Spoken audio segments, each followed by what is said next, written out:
It is a year Nigeria and Nigerians will not forget in a hurry. It was the first time since post-Civil War of 1970 that the economy ran into a recession, the foreign exchange market melted, and the people looked desperately to the Buhari's administration for answers and solutions.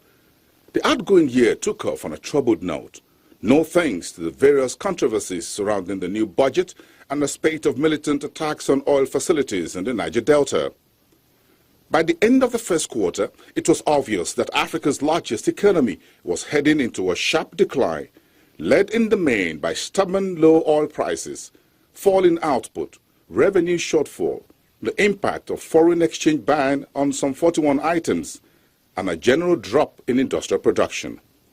By half year, the economy was already gasping for breath, and the central bank moved in on June the 15th with a new flexible foreign exchange regime.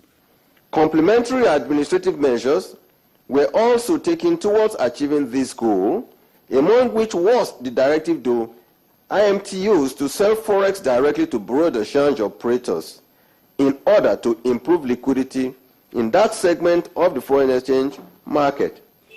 But the key challenge for the estimated 160 million people economy was beyond a new foreign exchange system. The Buhari's administration was not injecting massive funding as it drains trillions of naira from the banking system into the Treasury's single account. By July, however, the administration begins some fiscal spending, but its effects were hardly felt as nearly 27 state governments were owing salaries and pensions, and the trickle-down effects start to hit the streets. When you're in a recession, ideologically, you spend your way out of it. And you spend impactfully, and you spend in such a way that it creates inclusive growth. That means employment.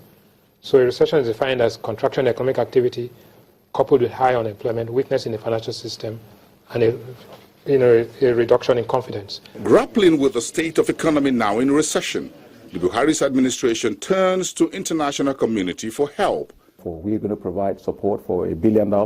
That's general budget support.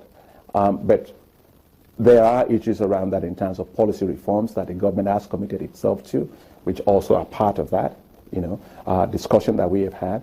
But in addition to that, between 2016 and 2017, we're going to invest in total in different sectors, right? A total of, $4.1 billion US dollars in the Nigerian economy. Now the government securities market, where local investors were smiling with the record yields the government was paying, analysts were concerned about the sustainability of domestic investors' confidence. The assumption that the government could approach the capital market, that is currently being put to test. The reason is because the monetary policy hand has been tightening and the liquidity mop-ups have been putting rates at very unsustainably high level, at the money market end. But while Nigerians will remember the outgoing year for a number of negative reasons, the year 2016 and President Muhammadu Buhari will be remembered for doing away with harrowing queues at the petrol stations, the staunch support of the National Assembly against increase in electricity rates, and the crushing of the wild ride of the deadly Boko Haram insurgency in the northeast. Bosin Omofaye for Channels Business News.